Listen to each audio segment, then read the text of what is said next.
अस्सलाम वालेकुम नाज़रीन, प्रोग्राम बिहाइंड द न्यूज़ में शहजाद शाह जिलानी हाज़िर है। नाज़रीन, अॼु असां जंहिं इशूज़ ते असां जेको आहे ॻाल्हि ॿोल कंदासीं उन में हिकिड़ो जेको लाहौर जो अफ़सोसनाक जेको धमाको जंहिंमें केतिरियूं हयातियूं जेके आहिनि उहे माण्हुनि विञायूं ऐं इहो दहशतगर्दी जो जेको सिलसिलो आहे इहो पंहिंजे ज़ोर ते आहे। इन जे अलावा जेको आहे असां ॻाल्हाईंदासीं जेको पाकिस्तान पीपल्स पार्टी जे हवाले सां जेको हुनजो नाराज़ अॻवान या बाग़ी अॻवान जेको अॻूणो घरू वज़ीर डॉक्टर ज़ुल्फ़िकार मिर्ज़ा ऐं उनजी जेके आहिनि लंडन जेको रवानगी उनखां पहिरियों जा जेके उनजा इंकशाफ़ात उन ते ॻाल्हाईंदासीं। इन सां गॾोगॾु जेको बिलावल साहिब जो ट्वीट आहे उनखां पोइ वरी जेका सूरत हाल आहे उन ते ॻाल्हाईंदासीं ऐं जेके ॿिया जेके कल्ह वज़ीर आज़म हुयो कराची जे दौरे ते सिंध जे दौरे ते उनखां पोइ जेके सूरत हाल साम्हूं आई इन समूरनि इशूज़ ते ॻाल्हाईंदासीं। ऐं असां जेको आहे पहिरियों असां ॻाल्हाईंदासीं जेको डॉक्टर ज़ुल्फ़िकार मिर्ज़ा जो जेको आहे हिन वक़्तु जेके हुनजा बयानात अचनि था या हुनजा जेके इंकशाफ़ात जेके हुन कया, पर इन खां पोइ असां सां गॾु जेके आहिनि कुझु इंकशाफ़ात ॿिया उन्हनि जे मथां करण जे लाइ स्टूडियो में मौजूदु आहिनि सियासतदान आहिनि, कॉमपरस्त ऐं सिंध नेशनल पार्टी जा सरबराह आहिनि अमीर बमरो साहब। साईं तव्हांखे भलीकार था चऊं। पंहिंजे इंट्रो में असां एतिरो त ॿुधाए वियासीं, पर हाणे जेको सवालु आहे उहो इहो आहे त डॉक्टर ज़ुल्फ़िकार मिर्ज़ा साहब जेको मुख़्तलिफ़ मौसमनि में मीडिया ते अची थो वञे ऐं मुख़्तलिफ़ इंकशाफ़ात कंदो आहे, तमामु घणो वोकल थी ॻाल्हाईंदो आहे, अंदरि कहाणियूं बि ॿुधाईंदो आहे ऐं सिंध जे अंदरि हिकिड़ो वक़्तु हो जॾहिं हुन प्रेस कॉन्फ्रेंस कई ऐं उन में जेको आहे वॾी हिकिड़ी सिंध जे माण्हुनि खे उमेद जागी त को सचो माण्हू आहे, शेर सिंध जेको आहे सॾाइणु हुन शुरू कयो ऐं काफ़ी अहिड़ियूं ॻाल्हियूं कयूं। उनखां पोइ वरी मंज़र तां हटी वियो, वरी हिकु भेरो ॿीहर मंज़र ते अची वियो आहे ऐं जेके इंकशाफ़ात हू करे रहियो आहे उन में मुख़्तलिफ़ हिन भेरे हुन अॻूणे सदर आसिफ़ अली ज़रदारी पंहिंजे वेझे दोस्त ऐं तमामु जेको घाटो जेके यार चइबो आहे उनजे ख़िलाफ़ बि इंकशाफ़ात कया आहिनि ऐं बिलावल भुट्टो ज़रदारी खे हुन पंहिंजो लीडर मञियो। पर कल्ह बिलावल भुट्टो ज़रदारी साहिब जो ट्वीट आयो जेका बराह रास्त चइजे या अंदरूनी खाना चइजे या इनडायरेक्ट चइजे उन तनक़ीद ज़ुल्फ़िकार मिर्ज़ा साहिब ते कई ऐं तव्हां जा साथी बि रहियो जॾहिं हुन इहो सभु कयो। तव्हां असांजे अॼु हिन प्रोग्राम में बिहाइंड द न्यूज़ में कुझु इंकशाफ़ात कंदो, छा इंकशाफ़ात कंदो उहे थोरो ॿुधायो असां नाज़रीन खे। महिरबानी शाह साहब। इंकशाफ़ात त हिकु ऐं नथो सम्झां त इहे इंकशाफ़ात आहिनि, पर हक़ीक़तूं जेके अवाम जे साम्हूं पहिरीं आहिनि उन्हनि हक़ीक़तुनि खे वरजाईंदुसि। सभ खां पहिरीं त सिंध नेशनल पार्टी हमेशह मुस्बत सियासत कई आहे ऐं मुस्बत क़दमनि जी हिमायत कई आहे। उहो चाहे पीपल्स पार्टी जो क़दम हुजे चाहे अरबाब रहीम जो हुजे। अरबाब रहीम बि जॾहिं कालाबाग डैम जी मुखालफ़त कई त सिंध नेशनल पार्टी वाहिद पार्टी हुई जंहिं अरबाब रहीम जी हिमायत कई। त कालाबाग डैम वज़ीर आला हूंदे कालाबाग डैम जी मुखालफ़त करे पोइ सिंध नेशनल पार्टी इन क़दम खे जी आजियां करे थी। पर जंहिं ॾींहुं महिल अरबाब रहीम 18 अगस्त ते 2004 में सिंध जे ख़िलाफ़ हिकु अहिड़ो ठाराह पास करायो त कराची खां ॿाहिरि जो डोमिसाइल रखंदड़ सिंधी जी चाहे उहे ठठे बदीन पंहिंजो मिठी थर सांगड़ यानी कि पूरे सभिनी सिंध जे 21 ज़िलनि मां तालुक़ रखंदा आहिनि उनखे कराची जे मल्टीनेशनल इदारनि में नौकिरी जो हक़ न आहे। त उन वक़्तु सिंध नेशनल पार्टी इहो सम्झो त असांखे अरबाब रहीम जे ख़िलाफ़ भरपूर जिदोजहद करणु घुरिजे ऐं सिंध नेशनल पार्टी वज़ीर आला हाउस ते कारा तवा टंगिया ऐं वॾे में वॾे तइ ते असां अरबाब रहीम जो नालो लिखियो। इहो सिंध नेशनल पार्टी जो एक्ट आहे। माना जेकॾहिं केरु सिंध लाइ हिकिड़ो क़दम वधाए थो त सिंध नेशनल पार्टी 4 क़दम वधाए थी, पर जेकॾहिं को हिकिड़ो क़दम पोइते हटे थो त सिंध नेशनल पार्टी भरपूर उन जी मुज़ाहिमत करे थी। बिल्कुलु ईअं ई पीपल्स पार्टी जी बि हर बहितर क़दम जी सिंध नेशनल पार्टी हिमायत कई आहे।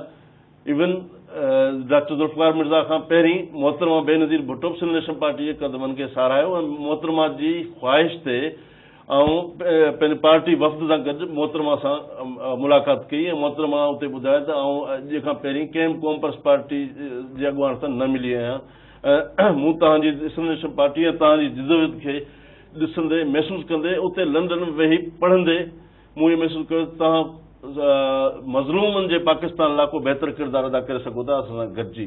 सही। जॾहिं मोहतरमा जी शहादत थी त सिंध नेशनल पार्टी पंहिंजा सभई कैंडिडेट जेके ॿाहिरि हुआ मोहतरमा सां मुहबत ऐं सिंध जी हालतुनि सिंधी माण्हुनि जी उन ख़्वाहिशनि मुताबिक़ असां वितजा कया आसिफ अली ज़रदारी सां गॾु ठठे वारे जलसे में। अच्छा।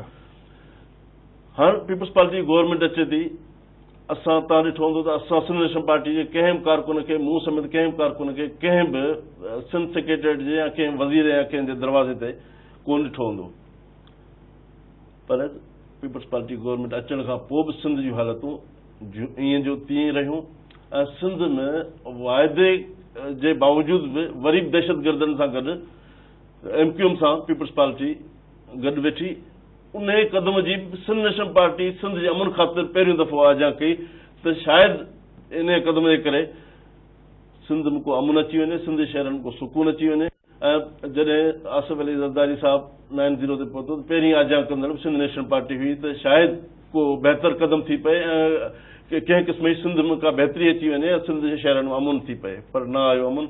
ज़रदारी साहिब जे मुफ़ाहिमत जे वधायल हथ खे हुन पंहिंजी रवायतुनि में सिंधी टोपी लाहे जॾहिं फारूक सतार जे मथे ते रखी मुतज़ाई क़यादत ते त हुन टोपीअ जो मान न रखियो वियो ऐं सिंध जे शहरनि में दहशतगर्दी जूं तीअं रही। इन सभिनी हालतुनि में तव्हांखे ख़बर आहे, सॼी सिंध खे ख़बर आहे त हिकु गजगोड़ कंदड़ वॾा नारा ऐं वॾो तूम तरांग सां पीपल्स पार्टी जो अॻुवान हो, पंहिंजो उन वक़्त जो होम मिनिस्टर हो, जंहिं इहो चयो त आऊं दहशतगर्दनि ख़िलाफ़ विढ़ंदुसि ऐं सिंध जे अवाम खे अकेलो न छॾींदुसि। जी।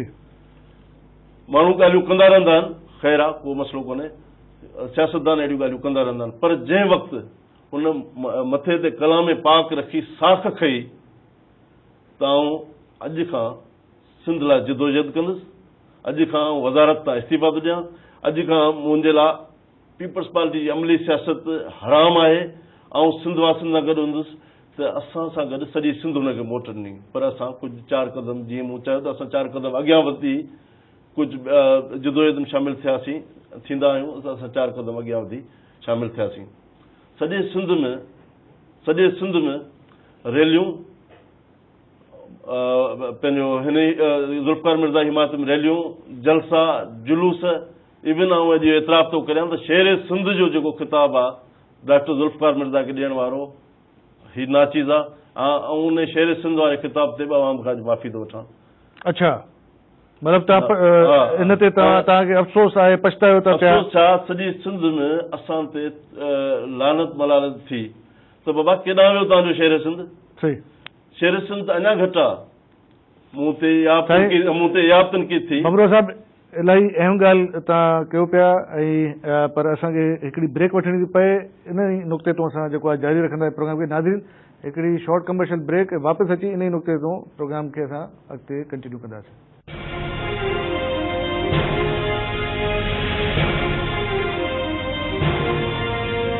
हिन प्रोग्राम लाइ असां सां ताउन कयो आहे मोल्डी वनस्पति ऐं कुकिंग ऑयल। सक्कर शहर जे दिल में मेन मिनारा रोड ते डॉल्फिन टावर ऐं शॉपिंग सेंटर, 6 कमरनि जा कुशादा अपार्टमेंट्स, बिन कुशादा फ्लोर ते फैलियल international standard shopping centre Dolphin tower ऐं शॉपिंग सेंटर। बुकिंग ऐं तफ़सील लाइ मार्क 1 मार्केटिंग नेटवर्क। हिन प्रोग्राम लाइ असां सां ताउन कयो आहे मोल्डी वनस्पति ऐं कुकिंग ऑयल।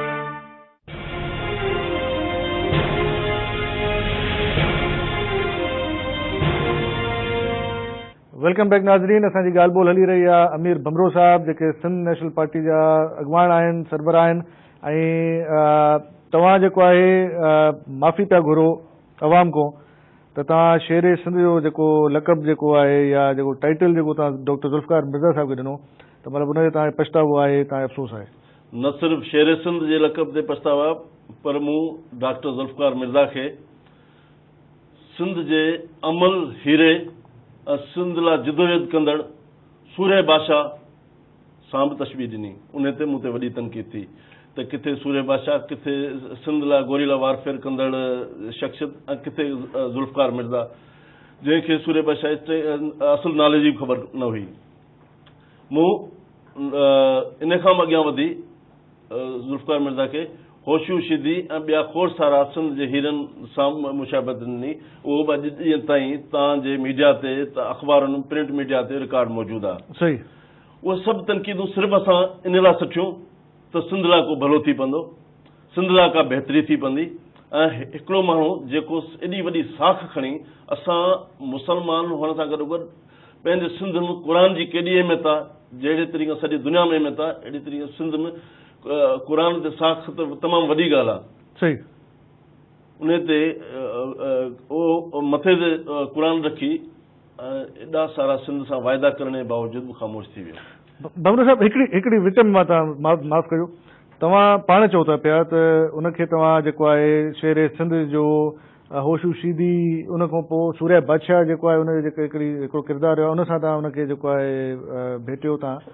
त हाणे चवण जो मक़सदु इहो त एॾो तव्हां छो भला एक्सट्रीम ते वियो त तव्हांजे डॉक्टर साहिबु ज़ुल्फ़कार मिर्ज़ा साहिब जी एॾो तव्हां किरदार में मुतासिर थियो या उन में सचाई नज़र आई, त पोइ हाणे तव्हांखे छाजो रिग्रेट छाजो आहे? तव्हां हाणे छो था माफ़ी घुरो? छा मतिलबु हाणे डॉक्टर ज़ुल्फ़कार मिर्ज़ा हाणे छा सची ॻाल्हियूं नथो करे जेके इंकशाफ़ात करे? ज़ुल्फ़कार मिर्ज़ा जंहिं प्रोग्राम जे अंदरि पंहिंजे मथे ते कलाम पाक रखी ऐं इहो वाइदो कयो जिदोजहद जो, त हुनजे हिकिड़े पासे शहीद ज़फ़र बलोच वेठो, ॿिए पासे शहीद डॉक्टर परवेज़ महमूद उहे वेठा। ॿिन्हिनि जी शहादत, ख़ासि करे डॉक्टर परवेज़ महमूद जी शहादत ज़ुल्फ़कार मिर्ज़ा जे करे थी, छो हुन हिकु अहिड़ो पंफलेट छा कयो कराची में थींदड़ दहशतगर्दी ते, जंहिं हेठां डॉक्टर परवेज़ महमूद ऐं डॉक्टर ज़ुल्फ़कार मिर्ज़ा सां गॾु जेॾी महिल हुन प्रेस कॉन्फ्रेंस कई ऐं डॉक्टर ज़ुल्फ़कार मिर्ज़ा जे क़दमनि खे साराहियो हुई ऐं हुन जिदोजहद में असांजो साथी बनियो हो, जॾहिं उहो शहीद थियो त ज़ुल्फ़कार मिर्ज़ा हुन वटि वञी ताज़ियत करण त बजाए त परे जी ॻाल्हि आहे, हुनजे माइट हुनजे पोयरनि खे कॾहिं फ़ोन बि न कयो। अच्छा। त अहिड़ियूं सारियूं खोड़ सारियूं शयूं।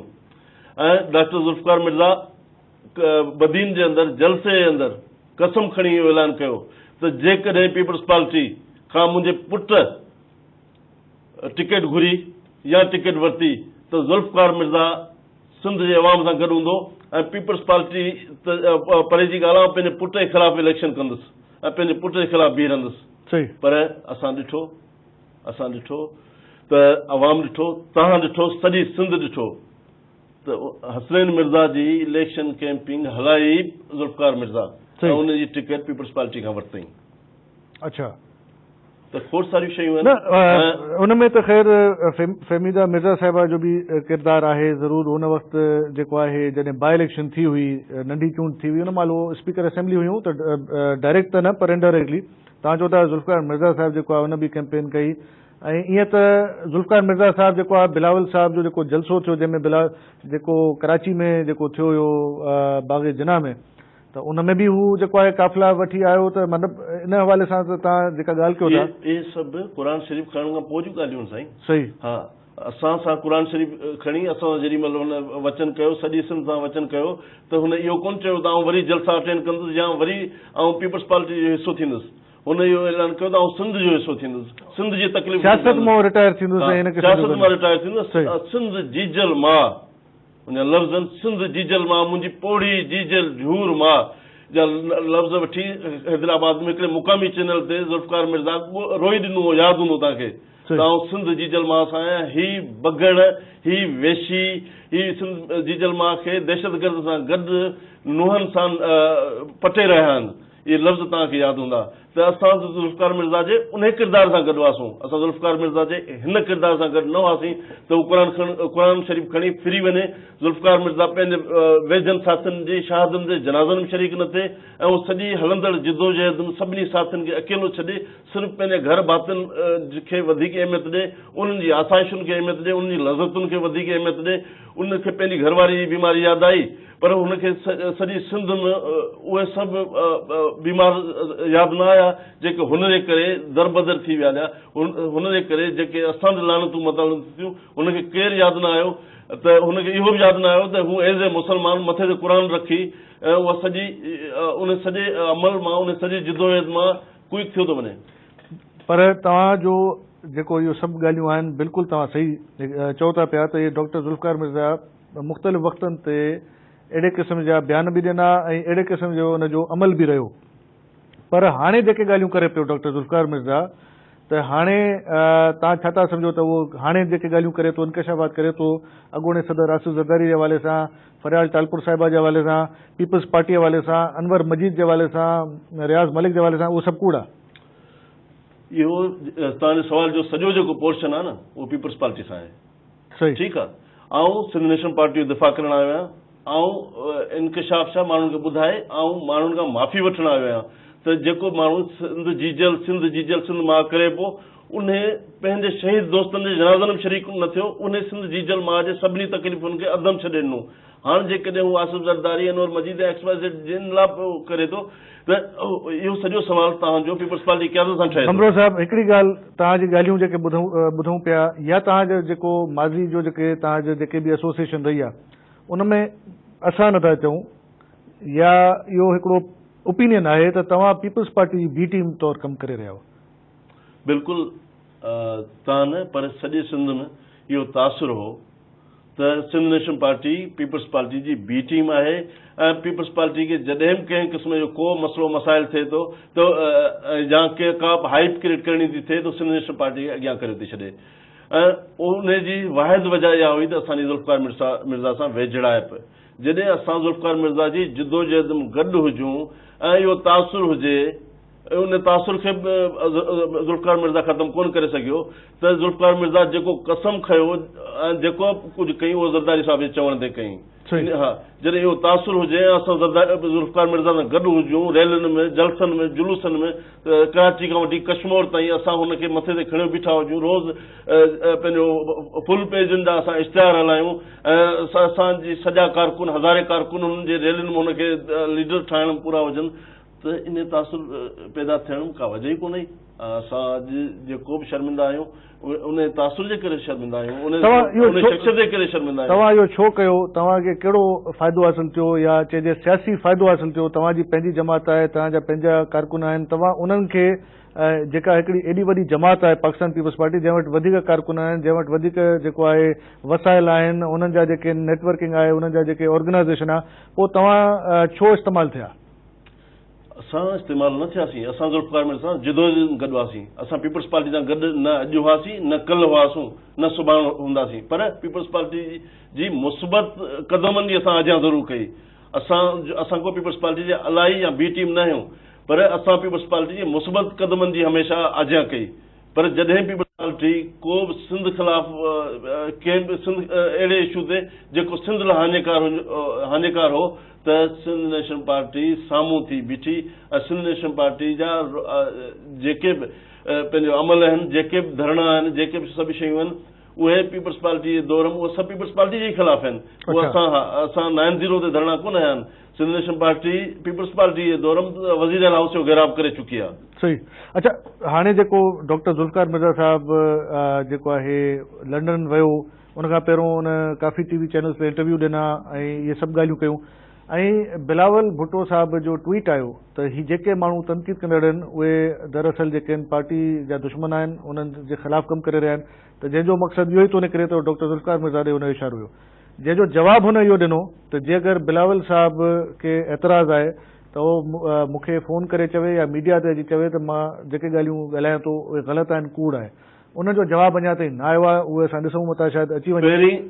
पहिरीं त उहो ई ज़ुल्फ़िकार मिर्ज़ा खां सवाल कंदुसि त तव्हां TV ते अची तव्हां मुख़्तलिफ़ प्रेस कॉन्फ्रेंस में इहो जॾहिं चयो त मुंहिंजे तन ते जेके कपिड़ा बि आहिनि उहे बि आसिफ़ ज़रदारी जा आहिनि त ऐं मूंखे उनजा एहसान आहिनि ऐं मुंहिंजे तन ते जेके कपिड़ा आहिनि उहे आसिफ़ ज़रदारी जे करे आहिनि।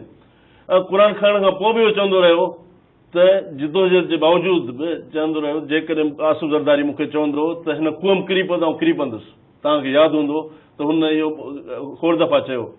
हाणे अहिड़ियुनि हालतुनि में जेकॾहिं उहो पंहिंजे दोस्त खे जंहिंसां हू पाण दावा करे थो 40-45 सालनि जो वास्तो आहे, पंहिंजे दोस्त खे सिंध जो मीर जाफ़र मीर सादिक सॾे रहियो आहे त अहिड़े माण्हू मां जेको पंहिंजे दोस्त जो न थी सघियो, जेको क़ुर खणी सिंध जो न थी सघियो, जेको बदीन जे अवाम जो न थी सघियो अहिड़े माण्हू जी कंहिं बि ॻाल्हि ते कहिड़ो एतबार करे सघिजे थो। एज़ ए मुस्लमान को बि एतबार करे या को लॉजिक हुजे त मूंखे ॿुधायो।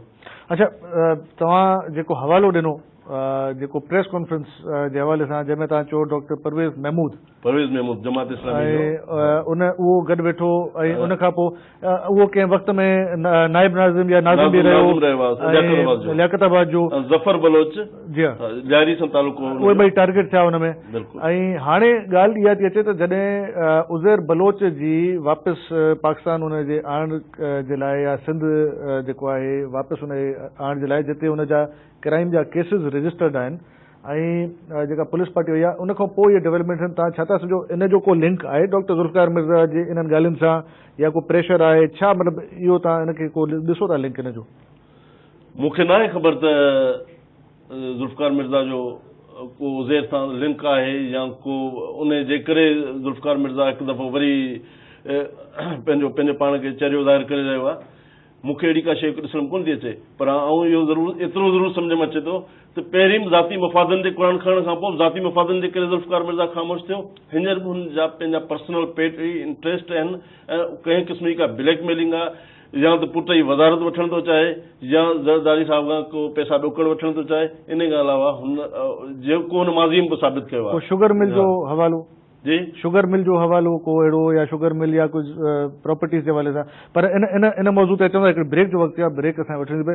नाज़रीन हिकिड़ी ब्रेक वठो, वापसि अची प्रोग्राम खे कंटिन्यू कयूं था।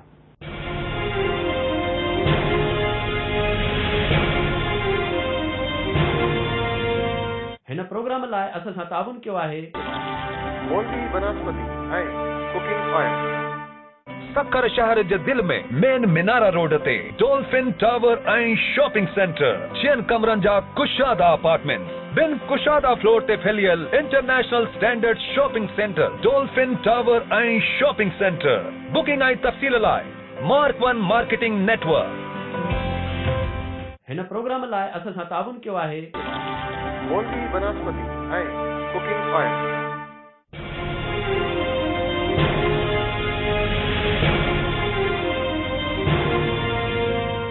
वेलकम बैक नाज़रीन। अमीर बाबरो साहब, जिते ॻाल्हि पाण छॾीसीं त छा कुझु प्रेशर जेको जीअं तव्हां चओ था त ज़ुल्फ़िकार मिर्ज़ा साहिब जो को अहिड़ो प्रेशर जेको तव्हां चओ था पुट जी वज़ारत या ॿियो को बेनिफिट, कारोबारी मामलात बि आहिनि कुझु, इहे बि असांखे इतलात हुयूं, पर कारोबारी जेके ॻाल्हियूं हुयूं 2 इल्ज़ाम जेके डॉक्टर ज़ुल्फ़िकार मिर्ज़ा जे मथां हुया। हिकिड़ो हुयो त साईं एजेंसियुनि जे चवण ते हुन कयो आहे, ISI जे चवण ते कयो आहे, जंहिंजी हुन वज़ाहत कई आहे ऐं पाण कई आहे, ओपनली कई आहे। ॿी वज़ाहत हुन इहा कई आहे त को माण्हू सम्झनि पिया त मुंहिंजो कारोबार या कुझु शुगर मिल जे हवाले सां न उन बि उहो क्लियर कयो त मां मार्केट मां जेको आहे उधर करे पटसट करे पंहिंजूं मां मिलूं हलायूं आहिनि ऐं मां पंहिंजो कारोबार हलायो आहे ऐं मुंहिंजे मथां को बि थोरो न आहे या मां उन खां जेको आहे न। ऐं उन प्रेस कॉन्फ्रेंस जो बि तव्हां हवालो ॾिनो जंहिंमें हुन चयो जेके लटा बि आहिनि उहे बि आसिफ़ ज़रदारी जा आहिनि। त हाणे इहो इन ते तव्हां कुझु आहे तव्हां वटि का इंफॉर्मेशन? इहो आउं नथो चवां, इहे हुन पाण मुख़्तलिफ़ वक़्तनि ते रूबरू कचहरियुनि मां टेलीविज़न ते चवंदो रहियो आहे त आउं जेको बि कुझु आहियां उहो ज़रदारी साहिब जे करे आहियां, आसिफ़ अली ज़रदारी साहिब जे करे आहियां। ऐं हीअ शुगर मिलूं, हीअ ज़मीनूं, हीअ मुंहिंजे पीउ जेको जज रहियो आहे असां लाइ मोहतरमा उन जे ॾिनल कोन्हनि, हीअ आसिफ़ अली ज़रदारी ॾिना आहिनि। इहो हू बार बार चवंदो रहियो आहे, इहो असीं कोन था चऊं। मुंहिंजा साईं, तव्हांखे ख़बर हूंदी त 8 साल पहिरीं तमामु घणियूं बरसातूं पयूं बदीन जे अंदरि। सही। ऐं पूरो बदीन में माण्हुनि जी जेके बि ज़मीनूं हुयूं उहे पोखी लाइक़ु कोन रहियूं, इहो बि तव्हांखे ख़बर आहे। तमामु घणियूं बरसातूं पयूं 8 साल पहिरीं। सही। तव्हांजे नाले जी हूंदियूं, 3 साल खनि थी विया हुनखे। पहिरों 2010 में बोर्ड आई, 2011 में इहो बदीन वारो पासो इहो सॼो जेको सॼो जी। त उन में उन्हनि बरसात मुतासिरनि लाइ हज़ारनि जी तादाद में चाइना गवर्नमेंट मेहियूं ॾिनियूं। सही। जेके उन मुतासिरनि ज़िलनि मां आहियूं, जेके मेहियूं पंहिंजो बदीन में, जीअं बदीन जो माई बाप ही पंहिंजे पाण खे सम्झंदो आहे, पार्टी बि हिनखे घणी इज़त ॾींदी आहे, त हिन हवाले कयो तमामु ग़रीब माण्हुनि विरायो। सही। अॼु ज़ुल्फ़िकार मिर्ज़ा हिकु दफ़ो वरी क़ुर मथे ते रखी इहो ॿुधाए त छा उहे मेहियूं ग़रीबनि जूं मेयूं, मिसकिन माण्हुनि जूं मेयूं हुनजे पुट ऐं हुनजी घरवारी न विकियूं। अच्छा, इहो अची तव्हां वज़ाहत करे सही जे न विकियूं। ऐं जेकॾहिं न केतिरी मालियत जूं या करप्शन जी शुरूआत कबी आहे, न मेयूं मतिलबु केतिरी मेयूं हूंदियूं, केतिरी उन छा हूंदो मूंखे सही तादाद न आहे, 50 लखनि में हुई, करोड़नि में हुई, अरबनि सही में तादाद न आहे, पर मेयूं पंहिंजो तमामु घणी वॾी तादाद में हुयूं। अच्छा, सवनि में हुयूं, हज़ारनि में हुयूं, मूंखे एग्ज़ैक्ट फिगर जी ख़बर कोन्हे। बाक़ी एतिरी ज़रूरु ख़बर आहे, बदीन जे माण्हुनि खां तव्हां सर्वे करे ॾिसो, बदीन जे कंहिं बि साफ़ी खां तव्हां क़ुर मथे रखी पुछो त उहे मेयूं ग़रीबनि विरायूं वेयूं या विकी वेयूं। अच्छा, हाणे जेको ग़रीब माण्हुनि जे महन खे बि नथा छॾीनि, त छा उन्हनि जा कोई अहिड़ो इंट्रस्ट न हूंदो? छा उन्हनि जो को ज़रदारी हिसाब सां अहिड़ो को मुतालबो न हूंदो जंहिंमें माल मिल्कियत शामिल हुजे? सही। अच्छा, ठीकु, इहो तव्हां हिकिड़ो इल्ज़ाम मड़ियो पिया ऐं तव्हां चओ था त इहो इंकिशाफ आहे, इल्ज़ाम त आहे कोन, इंकशाफ आहे त इहो पंहिंजो मेयुनि जे हवाले सां तव्हां ॻाल्हि कयो पिया।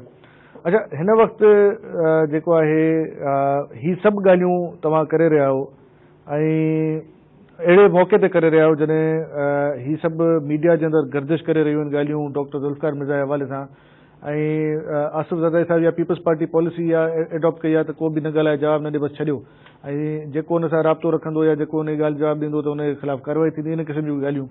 ऐं असां ॾिठो त रहमान मलिक ते अक्सर उहो कावड़ियल हूंदो आहे, रहमान मलिक बि हुनजो जवाबु ॾींदो आहे। हाणे पार्टी मां मौला बख़्श चांडियो साहिबु ऐं ॿिनि टिनि, उहो त ख़ैर पीपल्स पार्टी जो मसइलो आहे, तव्हां ॻाल्हि तव्हां सां नथी ठहे, पर हिकिड़ी ॻाल्हि जेका आहे उहा इहा त तव्हां जेको हुनजे अगेंस्ट जेके ॻाल्हियूं या इंकशाफ या जेके हक़ीक़तूं बयानु कयो था बकौल तव्हांजे, त उनजो सबबु छा आहे? मतिलबु तव्हांखे हींअर मतिलबु छो ज़रूरत पेश आई आहे त तव्हां हिन लाइ? बिल्कुलु बिल्कुलु तव्हांखे ॿुधायां, को पीपल्स पार्टी या आसिफ़ अली ज़रदारी साहिब जो दिफ़ा करण न आयो आहियां, पर आउं सिंध जो दिफ़ा करण आयो आहियां, सिंधी माण्हुनि जो दिफ़ा करण आयो आहियां, ऐं उन्हनि मासूम नौजवाननि जो दिफ़ा करण आयो आहियां जेके हिन जे नारे में अची वरी इस्तेमालु न थियनि, ऐं अहिड़नि ज़फ़र बलोचन पंहिंजो डॉक्टर ख़ालिद परवेज़ महमूद जहिड़े नवनि नौजवान जो दिफ़ा करण आयो आहियां जेके हिकु दफ़ो वरी शहीद न थियनि हिन जी ॻाल्हियुनि में अची। अच्छा, जॾहिं हिन पंहिंजी ॻाल्हि या शुरू कई, हिन खां सवाल कयो तव्हां छो करे रहिया आहियो, ऐं तव्हांखे हाणे ज़रूरत छो महसूस थी, त हिन इहो चयो त आउं पंहिंजी सिंध जीजल मां खे ॾुखनि सूरनि तकलीफ़ुनि में ॾिसां। त छा जीजल मां सिंध ॾुखनि सूरनि तकलीफ़ुनि में सिर्फ़ु हाणे आई आहे? उन वक़्तु कोन हुई जॾहिं ही जिदोजहद लथल हो? उन जॾहिं क़ुर मथे ते खणी सिंध जे माण्हुनि हिन खे इज़तूं ॾिनियूं, हिन खे पटका पाराया, असां जहिड़नि ग़रीब मिसकिन कारकुननि हिन खे शहर सिंध जहिड़ा ख़िताब ॾिना, सूरे भाषा जहिड़ा ख़िताब ॾिना, हिन खे टे जे अंदरि मिली, टे जे अंदरि की माण्हू सॼी ज़िंदगी कोशिशि कंदा आहिनि त हू मशहूरु थियनि, शोहरत मिले, इज़त मिले, हिन खे सॼी सिंध टे जे अंदरि सॼी माना ईअं भरे इज़त हिन जी झोल में विधऊं। तूं सिंध लाइ ॻाल्हायो आहे, तूं सिंध लाइ अॻियां वधियो आहीं, तूं पंहिंजो मुड़ुसु माण्हू आहीं, तूं पंहिंजे पाण खे हलाली पुट थो सॼी, ऐं हीअ इज़त तुंहिंजी आहे, हाणे असांजी इज़त तूं संभाल।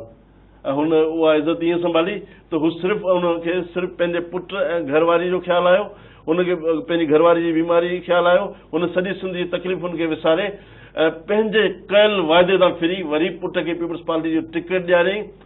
टिकट त परे जी ॻाल्हि आहे, वरी हुनजी इलेक्शन कैंपिंग कई। ठीकु आहे, इहे ॻाल्हियूं त सम्झ में अची वियूं। हाणे जंहिं तव्हां तेज़ी सां उनजी हिमायत कई उन्हनि ॾींहंनि में ऐं उनखे सचो ऐं उनखे बिल्कुलु हिकिड़ो मसीहा करार ॾेई करे, त हाणे जेके तव्हां उनजे अगेंस्ट जेके ॻाल्हियूं कयो पिया, त हाणे तव्हांजो छा अॻिते लाइमल डॉक्टर ज़ुल्फ़िकार मिर्ज़ा जे ख़िलाफ़ को हूंदो, को कानूनी हवाले सां या ॿिए हवाले सां या प्रेशर जे हवाले सां, प्रोटेस्ट जे हवाले सां, इन जे हवाले सां छा हूंदो? हाणे असांजो त परे जी ॻाल्हि आहे, असां त पार्टी मौक़िफ़ हूंदो, असांजी पार्टी जी का बि अहिड़ी पॉलिसी कोन्हे त हिकिड़े शख़्स जे करे असां पंहिंजी तवानायूं ज़ाहि करियूं। असांजो अहिड़ो को बि अमल कोन्हे त को असां हिन जी रस्ता रोक कंदासूं। हिन जी रस्ता रोक त सॼी सिंध कंदी। अच्छा, हा, सॼी सिंध सां कयल वाइदा जेके आहिनि उन करे फिरी विया। हिन जी रस्ता रोक हिन जा पंहिंजा कयल वाइदा ख़ैर क़ुर कंदो। हिन जी रस्ता रोक उहे शहीदनि जो रत कंदो जेके हिन जे पासनि में वेठा हुआ ऐं जिन खे हिन अॼु ॾींहं ताईं ओन न कयो आहे। हिन जी रस्ता रोक त हीउ पंहिंजो पाण आहे, हिन खे कंहिं रस्ते रोकी ज़रूरत ई कोन्हे। हीउ पाण मुख़्तलिफ़ वक़्तनि ते पंहिंजो मथे फिरियल ॻाल्हियूं कंदो आहे। मुख़्तलिफ़ वक़्तनि ते ही पंहिंजे पाण हिनखे कंहिं दुश्मनी जी ज़रूरत ई कोन्हे, हिनखे कंहिं हिन ख़िलाफ़ कंहिं जिदोजहद जी ज़रूरत ई कोन्हे। ही पंहिंजो दुश्मन पाण आहे जेको पंहिंजे मौसिन जो न थी सघियो, जेको पंहिंजे यार जो न थी सघियो, जेको इहो चवंदो त मूंखे पंहिंजो यार जेकॾहिं चवंदो इन खूह में टिपो ॾेई छॾ, तव्हां अखियूं बंदि करे को सवाल कोन कंदुसि, टिपो ॾेई छॾींदुसि, उनजो न थी सघियो। जेको हुनजे पुट खे हुनजे पुट खे पंहिंजे पीउ जे ख़िलाफ़ इस्तेमालु करण लाइ हितां पटको ॿधी लंडन वियो आहे, त अहिड़े माण्हू ते सिंध जो माण्हू एतबार छो कंदो? इहो माण्हू त पंहिंजी खॾ पाण बि खोटे। अमीर भमरो साहब, सरबराह सिंध नेशनल पार्टी, तव्हांजी वॾी महिरबानी, तव्हां असांजे प्रोग्राम में शिरकत कई ऐं जेके ॻाल्हियूं हुयूं उहे तव्हां रखियूं असांजे अवाम ऐं नाज़रीन ॾाढो। नाज़रीन, इहे तव्हां ॻाल्हियूं ॿुधियूं अमीर भमरो साहब जूं, जिन जेके ॻाल्हियूं सॼियूं जेके डॉक्टर ज़ुल्फ़िकार मिर्ज़ा साहब जे किरदार जे हवाले सां या हुनजे कॉल जे हवाले सां माज़ी में हुनजी छा पॉलिसी उन ते ॻाल्हायो। असांजो ही प्रोग्राम जेको आहे डॉक्टर ज़ुल्फ़िकार मिर्ज़ा जे लाइ बि जेको आहे ओपन आहे इहो फोरम, जे अगरि उहे कुझु पंहिंजे दफ़ा में ॻाल्हाइणु चाहिनि ऐं अगरि असांजो आवाज़ उन्हनि ताईं वञे थो या को उन्हनि ताईं पहुचाए थो त ही प्लेटफॉर्म हाज़िर आहे ऐं हू पंहिंजी ॻाल्हि जेका आहे पंहिंजे दिफ़ा में करे सघनि था। जेके इल्ज़ामात उन्हनि ते मड़िया विया या जेके हक़ीक़तूं जेके उन्हनि जे जेको आहे पंहिंजे कॉल मुताबिक़ जेके ॿुधायूं हुयूं अमीर भमरो साहब पारां। नाज़रीन, असांजो जेको आहे हाणे मोकिलाईंदा अमीर भमरो साहब ऐं असांजो जेको प्रोग्राम जो जेको ॿियो हिसो आहे असां हाणे उन ते जेको आहे कंदासीं, पर हिकिड़ी शॉर्ट कमर्शियल ब्रेक खां पोइ।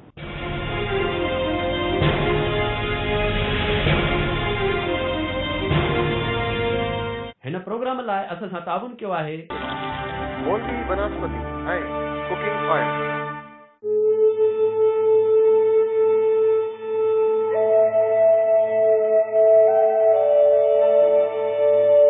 मिट्टी ऐं माण्हुनि जो संगम, सिंध टीवी न्यूज़। हिन प्रोग्राम लाइ असां सां ताउन कयो आहे मोल्वी वनस्पति ऐं कुकिंग ऑयल।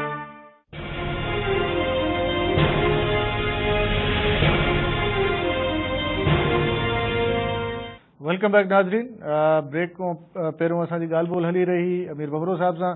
हाणे थोरी ॻाल्हि थींदी जेको लाहौर जो जेको अॼु अफ़सोसनाक सान्यो जेको बम धमाके वारो, उन ते थोरो ॻाल्हाईंदासीं त जेको पुलिस लाइन ॿाहिरां धमाको थियो ऐं पुलिस लाइन खे बज़ाहिर त इहो थो लॻे त उन्हनि खे टारगेट कयो वियो, जंहिंमें 8 जेके आहिनि उहे माण्हू जेके आहिनि पुलिस वारा ऐं कुझु ॿिया शहीद थिया एहलकार, इन जे अलावा काफ़ी केतिरा ई ज़ख़्मी हुया ऐं जेको मुख़्तलिफ़ बयान बि आया IG पारां, जेको सिहत वारो जेको आहे सलाहकार ख्वाजा सलमान रफ़ीक साहब उन पारां, ऐं जेको घरू इन्हनि जो जेको आहे जेको मुशीर शुजा ख़ानज़ादा साहब, उन्हनि बि जेके डिटेल्स ॿुधायूं मीडिया खे। पर असां हिन वक़्तु पंहिंजे जेको आहे लाहौर जो जेको असांजो नुमाइंदो आहे उन सां ॻाल्हाईंदासीं, ताहिर इमरान सां, थोरो डिटेल्स उन खां वठूं था। जी अस्सलाम वालेकुम ताहिर। वालेकुम सलाम। आपको जो है वेलकम कहते हैं अपने प्रोग्राम में, और साथ में थोड़ा सा आपसे पूछेंगे कि आज जो लाहौर का जो एक अफसोसनाक ये वाक़या पेश आया है, दहशतगर्दी के निशाने पर आज लाहौर रहा है, पुलिस लाइन के बाहर जो धमाका हुआ, इसकी क्या तफसीलात हैं? तफसीलात तो मीडिया पे बहुत सारी आ रही हैं, लेकिन आपकी जो इतलात हैं या आपकी इस पे क्या नज़र है, क्या डिटेल्स देंगे हमारे नाज़रीन को? जी बिल्कुल शहजाद साहब, आज लाहौर में अफसोसनाक वाक़या पेश आया है। दहशतगर्दी के खिलाफ हुकूमत नहीं बल्कि पूरी कौम इस दहशतगर्दी के खात्मे के लिए मुत्तहिद है, और आज लाहौर को इस हवाले से टारगेट किया गया है। इस अफसोसनाक वाक़े में 8 कीमती जानें ज़ाया हुई हैं और 20 से ज़्यादा जो अफराद हैं वो जख्मी हैं, बल्कि 30 के करीब जो अफराद हैं वो जख्मी हैं। इसके मैं आपको जरा थोड़ा ये बताऊं कि ये किला गुज्जर पुलिस लाइन है, यहाँ पर आज खुदकश हमला जो हुआ है, इसके मुतल्लिक जो खुदकश जो दहशतगर्द थे उन्होंने अपनी मुकम्मल रेकी की हुई थी, क्योंकि आज इस पुलिस लाइन में पुलिस के जो आला हुकाम थे उनका यहाँ पर एक आला सतही इजलास था, जिसके बाद खुदकश हमलावर रेलवे हेडक्वार्टर की तरफ से आया था और वो वहां पर आकर खड़ा हो गया। हमारी इतलात के मुताबिक वो बिल्कुल अपना जो टारगेट था उसको अचीव करना था, लेकिन उसी दौरान किसी राहगीर ने के बताया कि ये जो मशकूक शख्स है ये मुझे इसका हुलिया से लगता है कि थोड़ा कोई दहशतगर्द है, जिसके बाद ही वहां पर जो गेट पे जो खड़े पुलिस एहलकार थे उन्होंने वहां पर फायरिंग की है। जब इस तरह की जब सूरत हाल सारी हुई है कि जब खुदकश हमलावर को पता लगा कि अब वो महफूज नहीं है, तो उस वक्त उसने अपने आप को धमाके से उड़ा लिया। वो बेसिकली उसकी रैकी मुकम्मल थी और जैसे ही मीटिंग खत्म होनी थी, जो अंदर मीटिंग चल रही थी पुलिस के आला हुकाम की, तो उसने किसी न किसी जो बड़ी पर्सनैलिटी थी उसको हिट करना था। लेकिन इसी सारे तनाजुल में वो मशकूक उसकी जो हरकतें थी उसकी बिना पर जब पुलिस के वो जो जवान वहां पर खड़े थे उनको शक हुआ, तो उसने फौरी तौर पर उन्होंने उस पर जब फायर खोला तो फौरी तौर पर उसने अपने आप को धमाके से उड़ा लिया।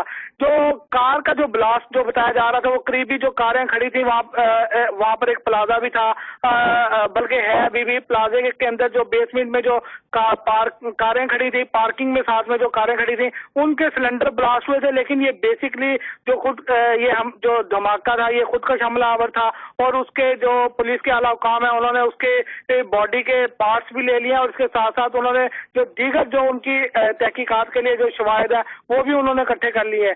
इसके साथ साथ जो हुकूमत है उन्होंने भी इस पर अफसोस का इजहार किया है। जो अहले लाहौर है उन्होंने भी मुकम्मल अफसोस का इजहार किया और ये उन्होंने तहिया किया कि दहशतगर्दी के खिलाफ हम यकसू हैं और इसको हमेशा के लिए जड़ से खात्मे के लिए हर किस्म की किसी किस्म की जो कुर्बानियों से दरेग नहीं किया जाएगा।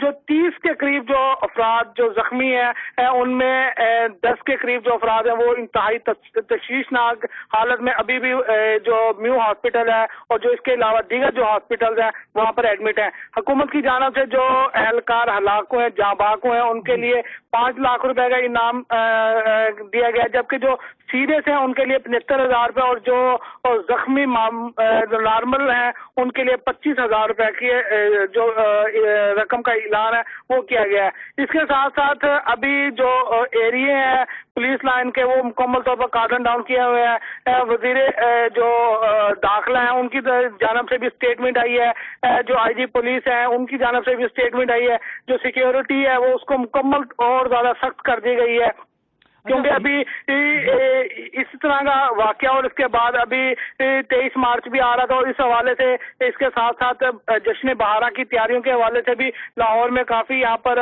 प्लानिंग की जा रही है और इस हवाले से जो सिक्योरिटी है वो मजीद सख्त कर दी गई है ताकि आइंदा इस तरह के जो वाकयात हैं उनसे बचा जा सके। पुलिस की जानब से ये बार बार कहा गया है कि जो खुदकश हमलावर था उसका टारगेट बड़ी पर्सनैलिटी थी और उसने हो सकता है कि वो पुलिस लाइन के अंदर आता तो ज्यादा जो हलाकतें थी उनका खदशा था, लेकिन जो पुलिस के जवान थे उन्होंने जी आपको आवाज आ रही मेरी?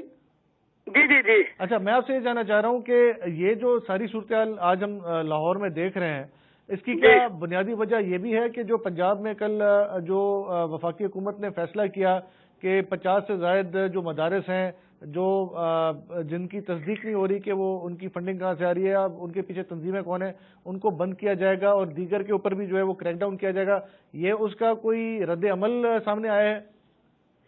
हाँ बिल्कुल ये कह सकते हैं, क्योंकि 23 मार्च के हवाले से 8 साल बाद इस्लामाबाद में जो परेड हो रही है इस हवाले से भी वफाक ने ये फैसला लिया है कि जो मदारस है पंजाब में भी मदारस है और जो पंजाब के अलावा दीगर सूबों में मदारस है जहाँ जिनको बाहर से फंडिंग हो रही है उनको फौरी तौर पर बंद किया जाए। लेकिन जो मदारस है उन्होंने इस हुकूमत की जो ये ऐलान है इसको फौरी तौर पर भी मुस्तरद कर दिया है। इसके अलावा जो दीगर जो सिक्योरिटी के मामलात हैं वो भी काफी गंभीर यहाँ पर है, क्योंकि जैसे इसके साथ साथ मैं आपको शहजाद साहब ये भी बताऊं कि हुकूमत की जानब से जो थाने पिशावर हुआ था उसके बाद हुकूमत ने फौरी तौर पर फांसियों का जो हुक्म दिया है कि जो जितने भी दहशतगर्द हैं उन पर फौरी तौर पर अमल दरामद किया जाएगा, उनको फांसी दी जाएगी। उसके बाद वजीर आला पंजाब मियां मोहम्मद शहबाज शरीफ को भी बहुत ज्यादा थ्रेट आया है और मियां मोहम्मद शहबाज शरीफ अब अपने जो एक उन्होंने जो दफ्तर है वहीं पर बैठकर ही सारी जो कार्रवाइयां हैं जो सरगर्मी है उनको कंट्रोल करते हैं, और इवन के वो सिविल सेक्रेटरीट भी नहीं जाते, और वहाँ पर भी जो अहम इजलास होते हैं वो वीडियो कॉन्फ्रेंस के जरिए किए जाते हैं। जो फांसियों का मामला वो आया है, और इसके बाद अभी फौजी डालते हैं, और इसके साथ साथ अब मदारस का भी जो सिलसिला आया है, इसकी वजह से जो दहशत के जो थ्रेट है वो ज्यादा हो गया, और अब मजीद यही खदशात हैं कि आइंदा दिनों में भी खुदा ना खास्ता इस तरह के कोई ना कोई अटैक किया जाए, जिस पर हुकूमत फौरी तौर पर एक्शन ले रही है। नेशनल एक्शन प्लान भी आया है, और हुकूमत पंजाब की जानिब से फौरी तौर पर ये कहा गया है। बहुत शुक्रिया ताहिर इमरान साहब आपका, आपने हमें हमारे नाजरीन को जो है वो ब्रीफ किया सारी सूरत हाल से, बहुत शुक्रिया आपका। जी नाज़रीन, ये हुआ असांजा लाहौर जा जेके रिपोर्टर इमरान ताहिर, जिन तव्हांखे तफ़सीला ॾिना जेको लाहौर में जेको अफ़सोसनाक जेको वाक़ियो पेश आयो, ऐं इन ते वधीक ज़ाहिरा डेवलपमेंट्स जेके थींदियूं उहे पोइ तव्हांखे ख़बर पवंदियूं। हीअ अॼु जो असांजो प्रोग्राम रिकॉर्डेड आहे, ऐं इन में जेके असां तफ़सीलात तव्हांखे ॿुधाए सघियासीं इहे ई आहिनि। नाज़रीन, असांजो बिहाइंड द न्यूज़ अॼु पुॼाणी ते पहुतो। ईंदड़ बिहाइंड द न्यूज़ ताईं जेको आहे शहज़ाद छजलानी खे तव्हां इजाज़त ॾींदा। अला भाई।